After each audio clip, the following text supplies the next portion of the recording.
यादव जी ने कहा उससे मैं सहमत हूँ कि देश की हालत बहुत ख़राब है, नफरत फैलाई जा रही है और देश को बांटा जा रहा है। और ये हम सबके सामने ये लड़ाई है। देश को हमें एक साथ लाना है, एक बार फिर भाईचारा जो हमारा इतिहास है, हमारी हिस्ट्री है, उस पथ पर फिर से चल रहा है। मगर मैं फिर से दोहराना चाहता हूँ कि शरद यादव जी बीमार हुए,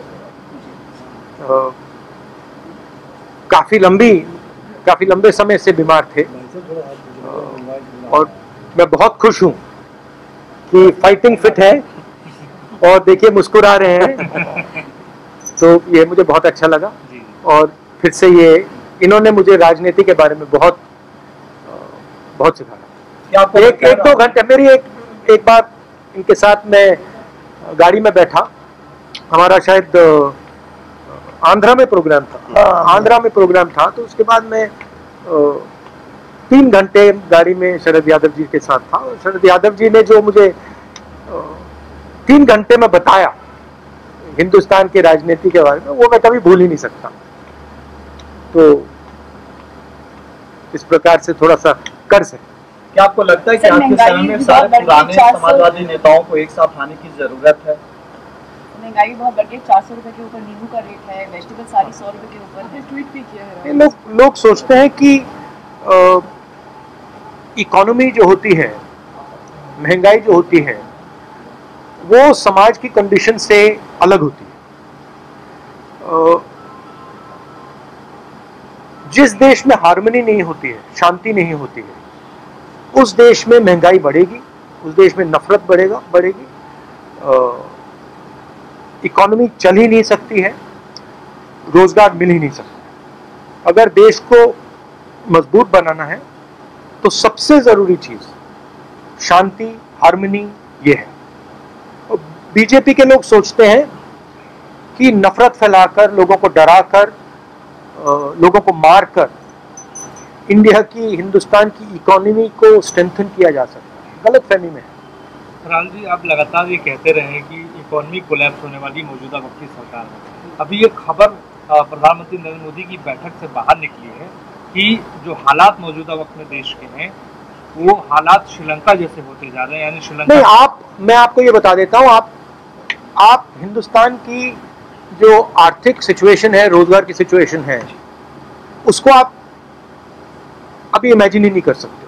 जो आने वाला है वो आपने अपनी पूरी जिंदगी में नहीं देखा है, क्योंकि इस देश का जो रोजगार का स्ट्रक्चर है, जो रीढ़ की हड्डी है, वो टूट गई है।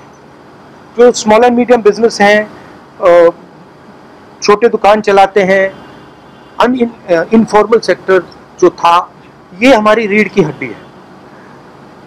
बड़े बड़े इकोनॉमिस्ट सोचते हैं, ब्यूरोक्रेट सोचते हैं कि इसका कोई मतलब ही नहीं। वो दूसरे देशों को देखकर अपना प्लान बनाते हैं। जैसे प्रधानमंत्री के माइंड में है कि भैया देखो साउथ कोरिया ने क्या किया, हमें भी करना चाहिए। वो बाहर देखते हैं और फिर कहते हैं हाँ हमें वैसे बनना है। उस प्रकार से काम नहीं हो सकता। हमें सबसे पहले ये पहचानना है कि हम हैं क्या और यहां क्या चलता है। तो ये रीढ़ की हड्डी जो इन्होंने तोड़ी है, इसका रिजल्ट अगले 2, 3, 4 साल में आएगा और भयंकर रिजल्ट आएगा। तो रियलिटी से कोई नहीं बच सकता।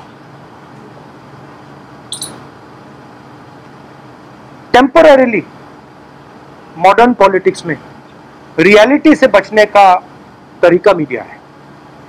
मीडिया को आप 6 महीने, 1 साल, 2 साल, 3 साल मीडिया के थ्रू आप सच्चाई को दबा सकते हो, छुपा सकते हो।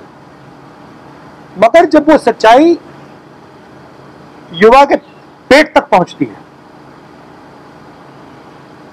युवा के माता पिता के पेट तक पहुंचती है, तो फिर मीडिया उसको नहीं संभाल पाता। पिछले 2-3 साल मीडिया ने सच्चाई को छुपाया है। हमारे इंस्टीट्यूशंस ने, मीडिया ने, बीजेपी के नेताओं ने, आरएसएस ने सच्चाई को छुपा के रखा है। अब आस्ते आस्ते सच्चाई बाहर निकलेगी। वही हुआ है श्रीलंका में। श्रीलंका में सच्चाई बाहर आ गई, हिंदुस्तान में सच्चाई बाहर आएगी। फर्क क्या है? हिंदुस्तान को बांटा भी गया है। हिंदुस्तान में अलग अलग ग्रुप्स बना दिया। पहले ये एक देश हुआ करता था, अब अलग अलग देश के अंदर अलग अलग देश बना दिया है।